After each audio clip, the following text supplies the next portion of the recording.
The Fountain of Fair Fortune, coming from the Tales of Beedle the Bard, written by J.K. Rowling. High on the hill, in an enchanted garden, enclosed by tall walls and protected by strong magic, flowed the Fountain of Fair Fortune. Once a year, between the hours of sunrise and sunset, on the longest day, a single unfortunate was given the chance to fight their way to the fountain, bathe in its waters, and receive fair fortune for evermore. On the appointed day, hundreds of people travelled from all over the kingdom to reach the garden walls before dawn. Male and female, rich and poor, young and old, of magical means and without, they gathered in the darkness, each hoping that they will be the one to gain entrance to the garden. 3 witches, each with a burden of woe, met on the outskirts of the crowd and told one another their sorrows as they waited for sunrise. The first, by name Asha, was sick of a malady no healer could cure. She hoped that the fountain would banish her symptoms and grant her a long and happy life.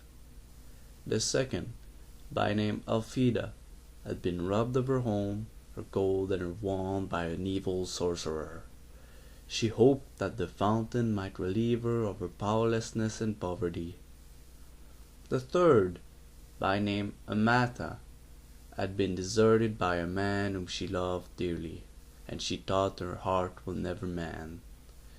She hoped that the fountain would relieve her of her grief and longing. Pitying each other, the 3 women agreed that, should the chance befall them, they would unite and try to reach the fountain together. The sky was rent with the first ray of sun, and a chink in the wall opened. The crowd surged forward, each of them shrieking their claim to the fountain's benison. Creepers from the garden beyond snaked through the pressing mass and twisted themselves around the first witch, Asha. She grasped the wrist of the second witch, Elfida, who seized tight upon the robes of the third witch, Amata. And Amata became caught upon the armor of a dismal-looking knight who was seated on a bone-thin horse. The creepers tugged the 3 witches through a chink in the wall, and the knight was dragged off his steed after them. The furious screams of the disappointed throng rose upon the morning air, then fell silent as the garden walls sealed once more. Asia and Althea were angry with Amata, who had accidentally brought along the knight. Only one can bathe in the fountain. It will be hard enough to decide which of us it will be, without adding another. Now Sir Luckless, as the knight was known in the land outside the walls, observed that these were witches, and having no magic, nor any great skill at jousting or dueling with swords, nor anything that distinguished the non-magical man, was sure that he had no hope of beating the 3 women to the fountain. He therefore declared his intention of withdrawing outside the walls again. At this, Amata became angry too. "Faint heart!" she chided him. "Draw your sword, knight, and help us reach our goal." And so the 3 witches and the forlorn knight ventured forth into the enchanted garden, where rare herbs, fruit, and flowers grew in abundance on either side of the sunlit paths. They met no obstacle until they reached the foot of the hill on which the fountain stood. There, however, wrapped around the base of the hill, was a monstrous white worm, bloated and blind. At their approach, it turned a foul face upon them, and uttered the following words: "Pay me the proof of your pain." Sir Luckless drew his sword and attempted to kill the beast, but his blade snapped. Then Althea cast rocks at the worm, while Aisha and Amata essayed every spell that might subdue or entrance it. But the power of their wands was no more effective than their friend's stone or the knight's steel. The worm would not let them pass.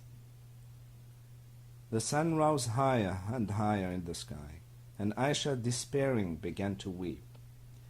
Then the great worm placed its face upon hers and drank the tears from her cheeks. Its thirst assuaged, the worm slithered aside and vanished into a hole in the ground. Rejoicing at the worm's disappearance, the three witches and the knight began to climb the hill, sure that they would reach the fountain before noon. Halfway up the steep slope, however, they came across words cut into the ground before them.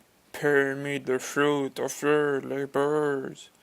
Sir Luckless took out his only gun and placed it up in the grassy hillside, but it rolled away and was lost. The three witches and the knight continued to climb, but though they walked for hours more, they advanced not a step. The summit came no nearer, and still the inscription lay in the earth before them. All were discouraged as the sun rose over their heads and began to sink towards the far horizon. But Althea walked faster and harder than any of them, and exhorted the others to follow her example, though she moved no further up the enchanted hill. "Courage, friends, and do not yield!" she cried, wiping the sweat from her brow. As the drops fell glittering onto the earth, the inscription blocking their path vanished, and they found that they were able to move upwards once more. Delighted by the removal of the second obstacle, they hurried towards the summit as fast as they could, until, at last, they glimpsed the fountain, glittering like crystal in a bower of flowers and trees. Before they could reach it, however, they came to a stream that ran round the hilltop, barring their way. In the depth of the clear water lay a smooth stone bearing the words, "Pour me the treasure of your past." Sir Luckless attempted to float across the stream on his shield, but it sank. The three witches pulled him from the water, then tried to leap the brook themselves, but they would not let them cross, and all the while the sun was sinking lower in the sky. So they fell to pondering the meaning of the stone's message, and Amatha was the first to understand. Taking her wand, she drew from her mind all the memories of happy times she had spent with her vanished lover, and dropped them into the rushing waters. The stream swept them away, and stepping stones appeared, and the three witches and the knight were able to pass at last onto the summit of the hill. The fountain shimmered before them, set amidst herbs and flowers rarer and more beautiful than any they had yet seen. The sky burned ruby, and it was time to decide which of them would bathe. Before they could make their decision, however, frail Asha fell to the ground. Exhausted by their struggle to the summit, she was close to death. Her three friends would have carried her to the fountain, but Asha was in mortal agony and begged them not to touch her. Then Althea hastened to pick all those herbs she thought most hopeful, and mixed them in Sir Luckless's gourd of water, and poured the potion into Asha's mouth. At once Asha was able to stand. What was more, all symptoms of her dread malady had vanished. "I am cured!" she cried. "I have no need of the fountain. Let Althea bathe." But Althea was busy collecting more herbs in her apron. "If I can cure this disease, I shall earn gold aplenty. Let Amata bathe." Sir Luckless bowed and gestured Amata towards the fountain, but she shook her head. The stream had washed away all regret for her lover, and she saw now that he had been cruel and faithless, and that it was happiness enough to be rid of him. "Good sir, you must bathe, as a reward for all your chivalry," she told Sir Luckless. So the knight clanked forth in the last rays of the setting sun, and bathed in the fountain of fair fortune, astonished that he was the chosen one of hundreds, and giddy with his incredible luck. As the sun fell below the horizon, Sir Luckless emerged from the waters with the glory of his triumph upon him, and flung himself in his rusted armor at the feet of Amata, who was the kindest and most beautiful woman he had ever beheld. Flushed with success, he begged for her hand and her heart, and Amata, no less delighted, realized that she had found a man worthy of them. The three witches and the knight set off down the hill together, arm in arm, and all four led long and happy lives, and none of them ever knew or suspected that the fountain's waters carried no enchantment at all.